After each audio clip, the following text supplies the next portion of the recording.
What's going on, everybody? It is I, the one and only Geark Skywalker, and I hope you guys are having a great day today. So, today we are going to be discussing the finale and my final thoughts and final review for the first season of the Book of Boba Fett.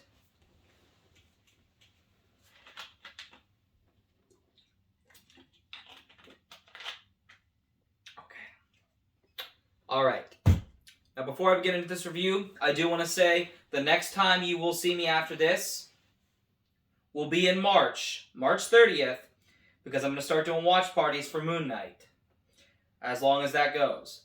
Now, I will also want to let you know that for Obi-Wan Kenobi, the first episode, there will be no watch party. I will have my friends over, and my one friend does not want to be filmed, and I will do a first reaction after the episode's over with Condor, my friend Condor Gaming. He helped me out, but he helped me build this bad boy right here. He helped me build Luke's X-Wing, so he's gonna be there, and he and I are gonna do our first thoughts together. Quispy, our other friend, that's his anonymous name. He, on the other hand, is not going to. He'll do some voice reactions here and there. You'll hear his voice here and there. Not in this particular review for Obi-Wan Kenobi or Moon Knight, but in other discussions and podcast episodes in the future, he's just going to be straight up audio, whereas Condor and I you'll be able to see us in person. But there will be watch parties for the 2nd through the 6th episode of Obi-Wan Kenobi, which starts on May 25th, which I am super, super excited, because it's also the 45th anniversary of Star Wars truly. Because May the 4th is not the official day of Star Wars. It's not the official anniversary. It is the culture meme anniversary of Star Wars, and it's National May the 4th Day.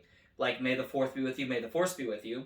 But May 25th is technically, by true Star Wars fan standards, by Star Wars fans in general, whether you like the sequels, whether you like whatever you like, if you've seen Star Wars and you enjoy it, you are a fan to some extent. But May 25th, 2022, this is going to mark the 45th anniversary of Star Wars when the franchise began, because on May 25th, 1977, the original Star Wars film, eventually dubbed Star Wars Episode 4: A New Hope, was released in theaters, and it was also the first time that audiences got a glimpse of the legendary Jedi Master, Obi-Wan Ben Kenobi, which we will now see him again, and we'll see Ewan McGregor return as Obi-Wan Kenobi after 17 years of not being in the role. But Moon Knight, the next time you see me after this will be Moon Knight on March 30th. It'll be the watch party. I'll be up at 3 a.m. Yes, I will be. And the Kenobi watch parties will be episodes 2 through 6, and I will do a reaction with Condor after the episode is over, after we've discussed it and decompressed how awesome it hopefully will be. But without further ado, guys, let's get right into the breakdown for the finale of the Book of Boba Fett. So, there's a lot of cool things in this episode, and I'm going to be 100% frankly honest with you. This video is not going to be super, super long or as long as you might think it would be, just because there's so much in this episode, and I think it kind of dragged out, honestly. There was a lot of cool stuff. Some of my favorite things would be Boba Fett fighting Cad Bane, even though it was a little bit short. And I don't think Cad Bane, spoiler alert, Cad Bane, Boba Fett stabs him in the chest with his gaffy stick he got from the Tusken Raiders. And you hear this decompression sound and you hear this beeping sound. I don't think Cad Bane is just straight up dead. I think we're going to see him again, because I don't believe Dave Filoni would just bring him back. I don't think Dave Filoni would just bring Cad Bane back from animation into live action just to straight up kill him off. That would be kind of stupid. I think we're going to see an even bigger fight with Cad Bane down the road. I genuinely believe so. If I'm wrong, we'll get there when we get there. Grogu was in Luke's X-Wing. I thought Luke was going to be there too, but he was not. He lands in Peli, the woman who runs runs that little spaceport area. She, with her pit droids, helped Mando build his N1 starfighter. She was also in the 1st and 2nd season of The Mandalorian.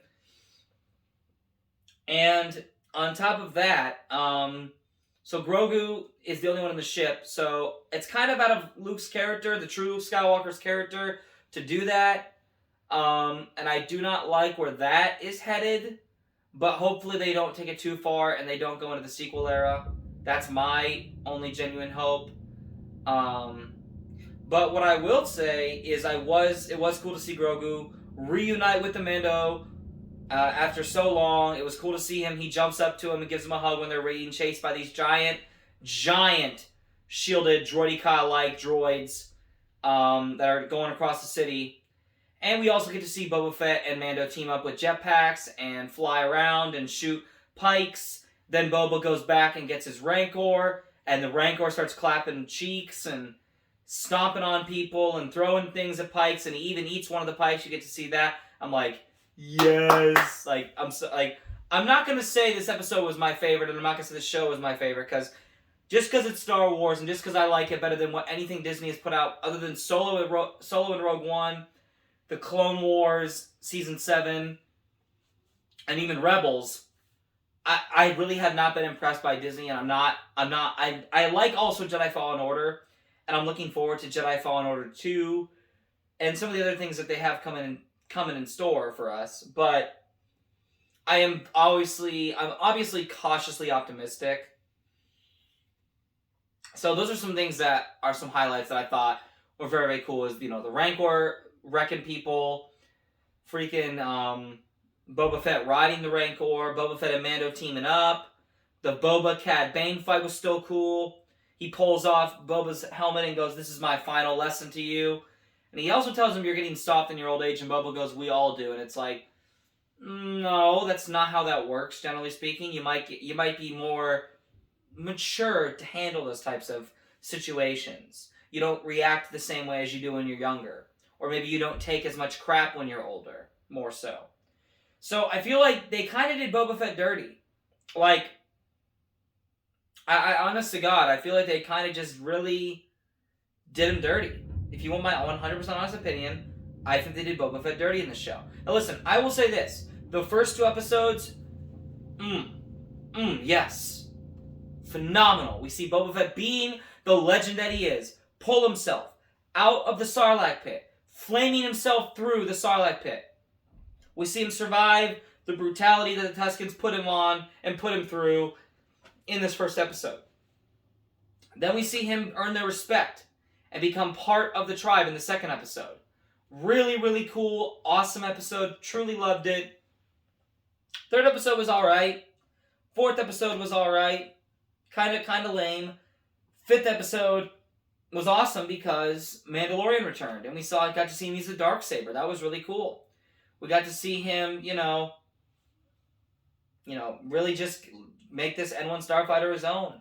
We get to see the sixth episode was one of the most beautiful things I've ever seen from Star Wars. We get to see a truly amazing looking Mark Hamill Luke Skywalker, and an homage to Empire Strikes Back with him doing the flips like he did with Yoda on Dagobah, with Grogu on his back this time, and him being the master, and Luke training with his lightsaber, and him offering him Yoda's lightsaber, and him talking with Ahsoka, knowing Ahsoka. I want to see them have that conversation about Luke redeeming Vader, and Anakin redeeming himself and defeating Palpatine and fulfilling the Chosen One prophecy of 1 through 6. I want to see that conversation. And I hope we see both Luke and Ahsoka more together. But we're going to have to wait and see. And that was a beautiful episode. And this last episode was still a lot of fun. I really liked it. I liked the action. I liked the characters. I liked that Boba did exactly what he set out to do. Instead of ruling with fear, he ruled with respect, and he earned the respect of the people of Mos Espa. And I thought that was really well done. I think it was a well-made show. I think the graphics are amazing. I thought the storytelling was all right. I loved the characters overall. Cannot really complain about that. And I love Tim Morrison. Listen, that man has been I've known that man since I was a boy, okay? Like, I don't personally know him, but I've known of him since I was 8 years old when I first saw him in Attack the Clones. And honestly, I'm gonna be honest with you. This might be an unpopular opinion, but I like Jango Fett better than Boba Fett. Now, Boba Fett is still definitely more iconic. I can definitely say Boba Fett is a cooler Fett But I personally love Jango more just because I love his weapons more. I love the look of his armor more. And here's the thing. Without Jango Fett, you don't get Boba Fett. Now, granted, without Boba Fett, George Lucas may not have ever gone back and, the love that the fans had for Boba Fett back in the 80s and the disappointment of him being killed off in 1983's Return of the Jedi, George Lucas brought Boba Fett back and brought his father in, Jango Fett, and made Boba Fett an even more interesting, mysterious character, not just through that, but also the comics, the video games, the lore, all of it is just so beautiful that George caught on and realized, hey, this guy is pretty popular. You know what? Let's make him a clone and let's make him his father. Let's make him a clone of his own father. Let's roll with that. And Jango Fett is such a legendary bounty hunter, and he literally creates one of the most amazing legacies of all time, and that is the clone army. He is the template for the clone army. Like, every single one of those clones is a Jango Fett. It's literally Boba Fett and Jango Fett. Like, think about that. You have your own freaking army that is you in a nutshell. Okay? And not only that, but you get a son that is basically just another version of you. Like, as close as you can possibly be with bloodlines, that's about as close as you can possibly get. Like, that's just so cool to me. And I've always loved Jango Fett, and I thought it was so cool when they brought Tim Morrison back to be Boba Fett. When they announced that for Mando Season 2, I'm like, okay, this will be interesting. Then we saw them return in Mando Season 2 in that episode when they're on Tython and Grogu's meditating on that rock, trying to find a Jedi Master, which of course we will later find out was the return of the GOAT, Luke Skywalker, the true Luke Skywalker. And Boba Fett gets his armor back and he just claps cheeks in those episodes. Such a cool episode. And Boba Fett, it's just cool to see him back. Like, I think it's cool that they now have caught on and they're like, okay, this character is popular. This character is a legend. We need to respect it. And I think overall, they did a good job. Let me just make this clear. John and Dave are the future of Star Wars, regardless of what anyone says. When Kathy retires, if they don't make Jon Favreau the CEO, or at the very least make him part of like the creative process, like Dave Filoni is the creative executive producer, and I think Dave Filoni is perfect for that. I don't agree with Dave Filoni on everything, and I don't agree with certain people on him, but I do think Dave Filoni made my childhood. Like, I mean, literally, The Clone Wars is my favorite TV show of all time, and that I still stand by because of how memorable, how fun, how amazing that show is, and what it did for not only Star Wars, but for the prequel trilogy, which was my favorite, and still is, my favorite trilogy ever created in Star Wars. I love the original trilogy, and I can definitely say the story is the better half, but the prequels are still my favorites because that was my Star Wars. That was my generation of Star Wars. And I just love everything about it.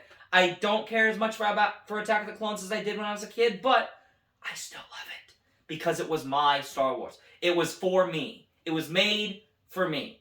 It was made for everybody, but it was especially made for my generation, the generation of the 90s and the early 2000s. And we grew up with that. And now we're in our 20s, and now we're experiencing, watching these new kids get this new generation of Star Wars, which, I'll be honest, if you like it, that's awesome, but I think it's really lackluster. And I really think Disney dropped the ball when they first began it.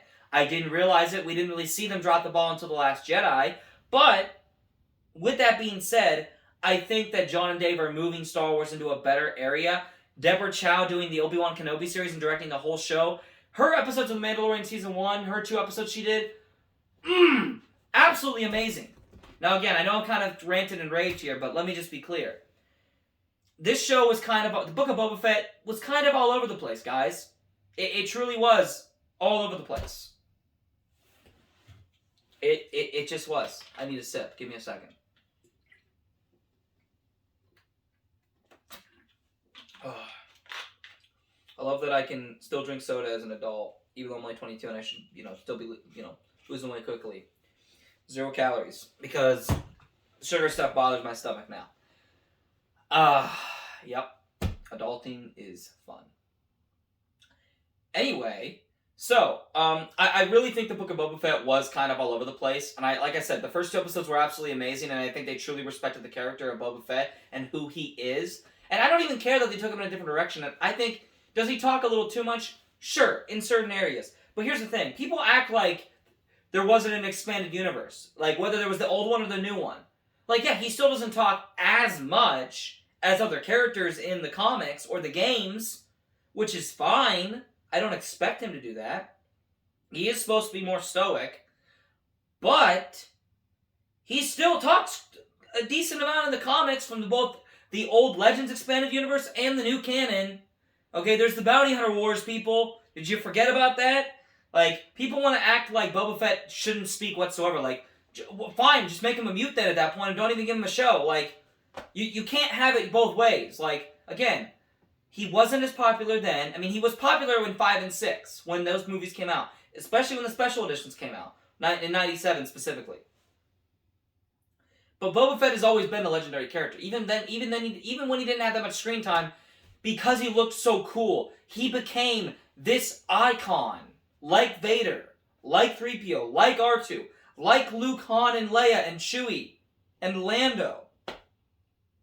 And the Rebel Alliance, and the Galactic Empire, and the Stormtroopers, and Yoda. All of that is so iconic.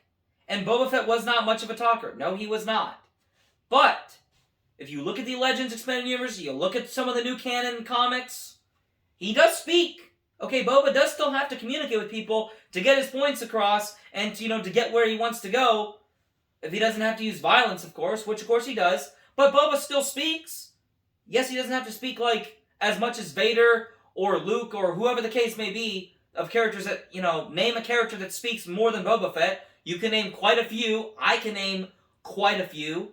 But I think it still adds to the fact that Boba isn't just a bounty anymore that's like, okay, what's my job? Go do this. Okay. It's done. Okay, here's your payment. Okay, thank you. What's my next job? Or where can I go next? That's what he did before. Now he's having to negotiate things. Now he's having to work with people on a more of a business level because guys, you have to remember something. He's the crime lord of Tatooine. He took over Jabba's throne. This man is in charge. This man has to speak. Now, I agree with Tim Morrison. He shouldn't be speaking nearly as much as he ended up doing in this show for these 7 episodes. But he's still going to have to negotiate things. He's still going to have to work things out. And if talking doesn't work, well, he'll just show them his Rancor or his weapon. Or Fennec Shand. We'll show them violence. So, I mean, again, he has a lot at his disposal now. And he's got the Power Rangers gang, the modder gang, and they're on his side. So, hey, he's just doing his thing. And one other thing I will mention I did not care for was the end credit scene. The end credit scene for this finale was absolute dog water. And I think it's cool that Cobb Vanth is potentially going to be alive again. I like Cobb Vanth. I thought he was a cool character when we saw him in Mandalorian Season 2, Episode 1. I liked his character, and I thought it was cool seeing him use Boba's armor. When he first walked in, I'm like, bro, is that Boba Fett? It's like, nope, psych. I'm like, this will be interesting. And you know what? I like him that he's a martial character, and he's a gunslinger of the West. I like that they've done that. I like the Western themes that they have in Star Wars, especially for Tatooine. I really, really like it. But it was lame. And I thought the modding crap looked kind of stupid because... Oh, man, dude, I'm sorry, do I think it's kind of cool that they can say people like that in Star Wars? Yeah, I think that's cool, but what does it add?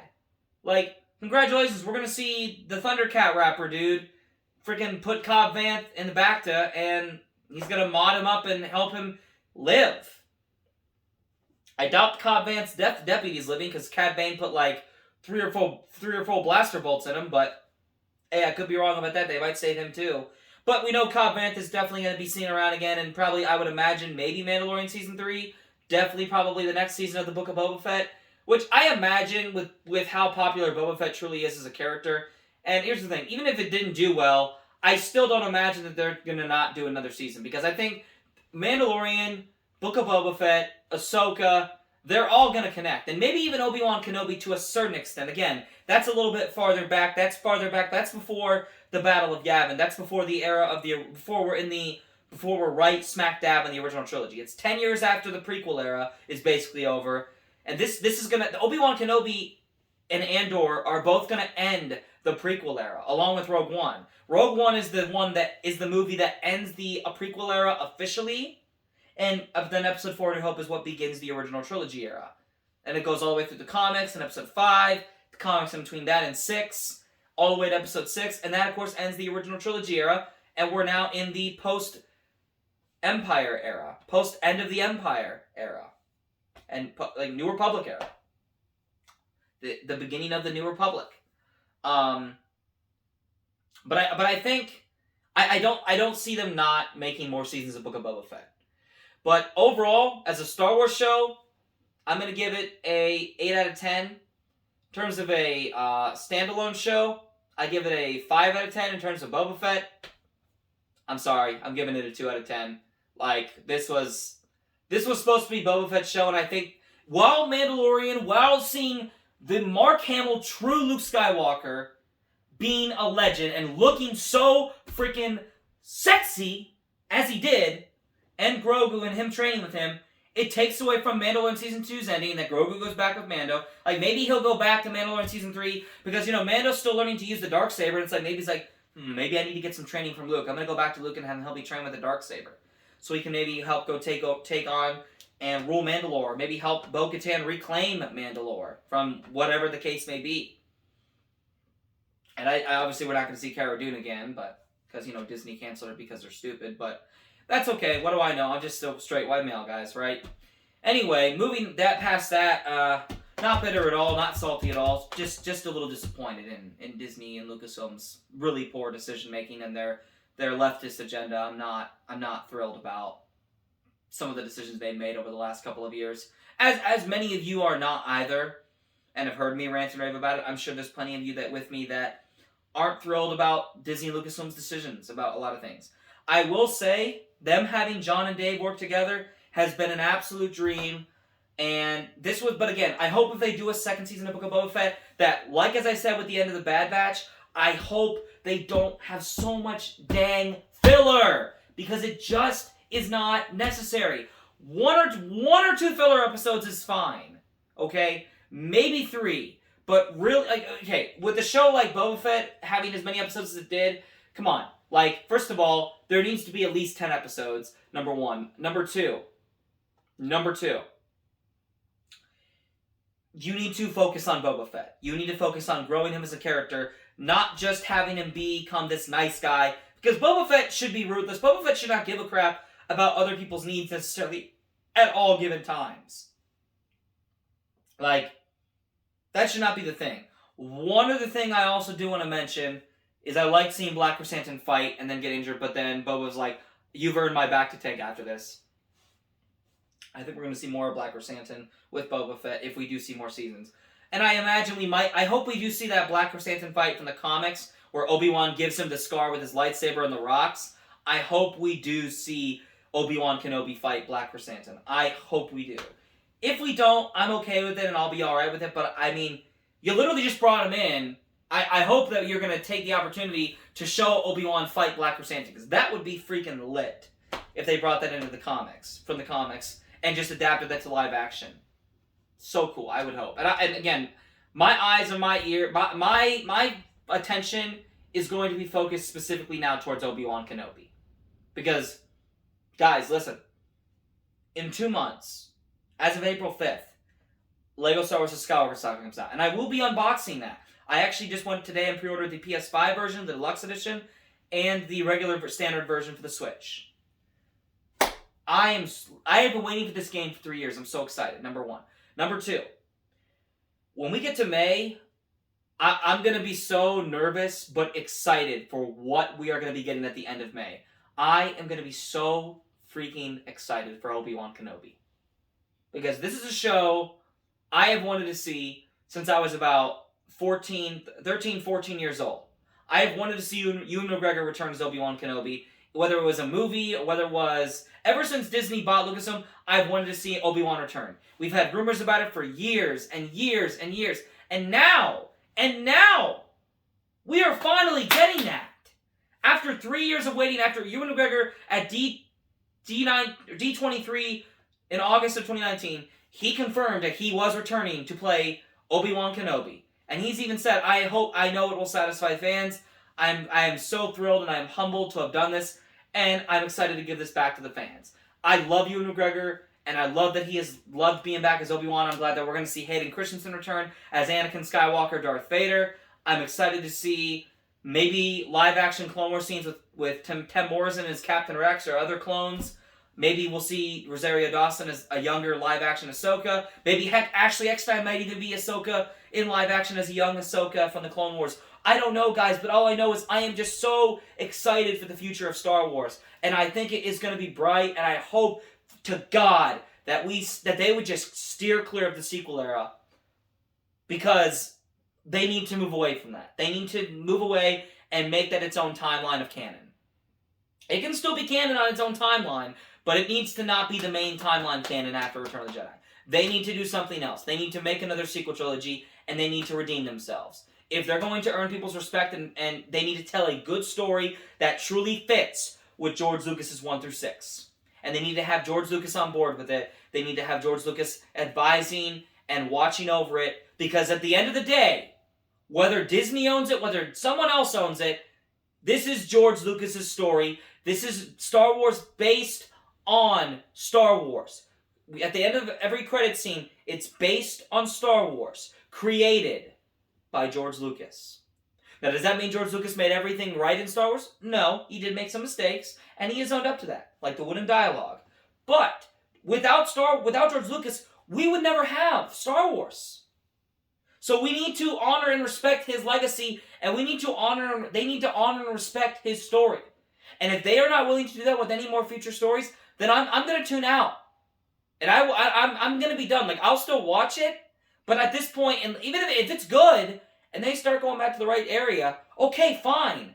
But they have to understand, Disney Lucasfilm, what you have got to get in your heads is you have got to stop projecting. You have got to stop pushing identity politics. You have got to stop pushing characters that nobody gives a dang about.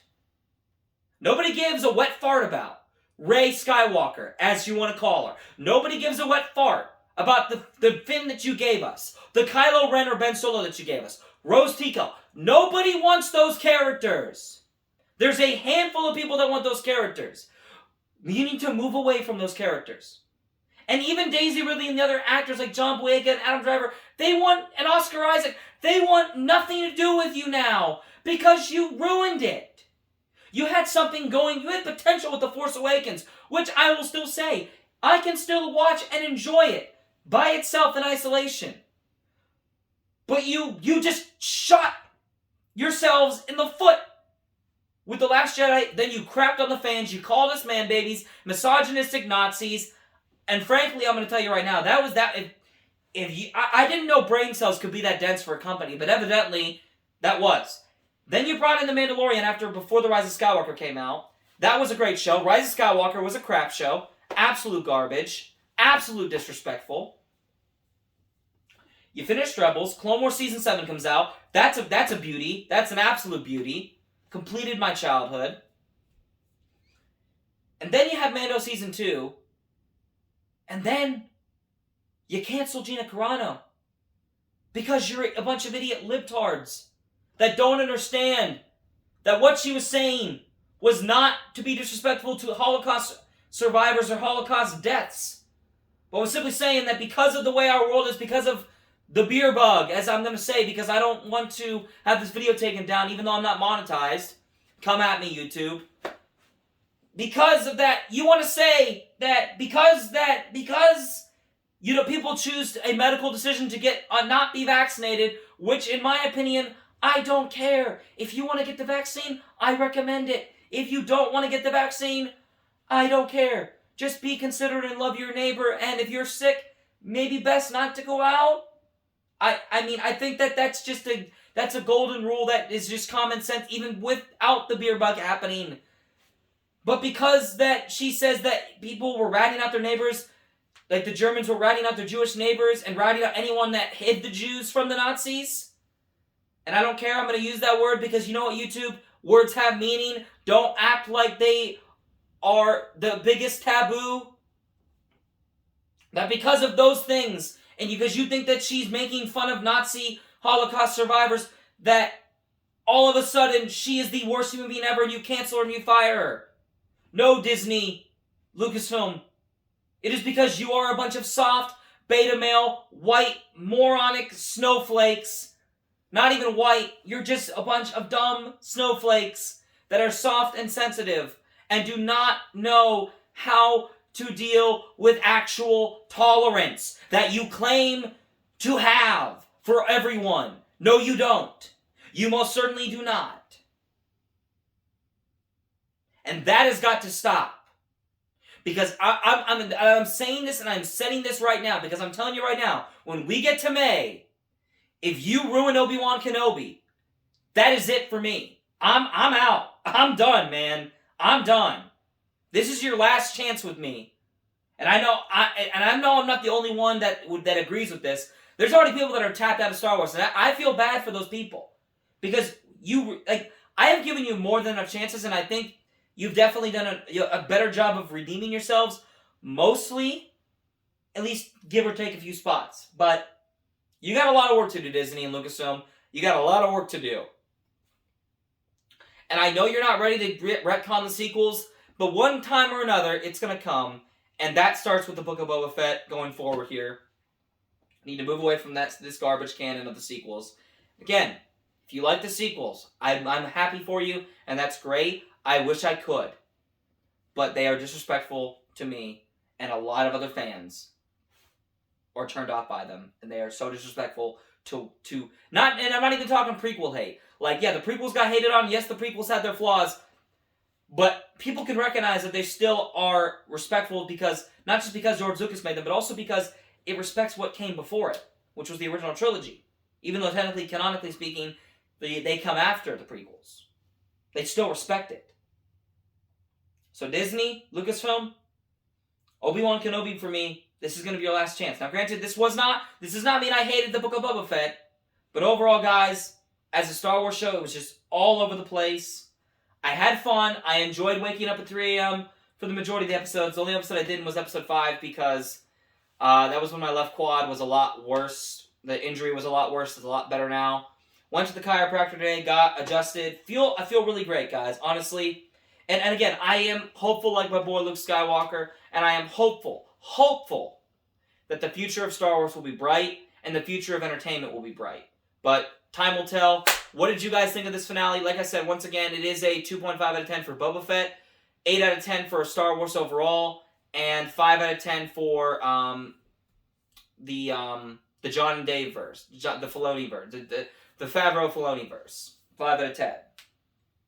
What did you guys think overall? Let me know your thoughts in the comments down below. Subscribe if you're new to the channel and you like what you're seeing here. Let me know what I can improve on because that tells me where I need to improve.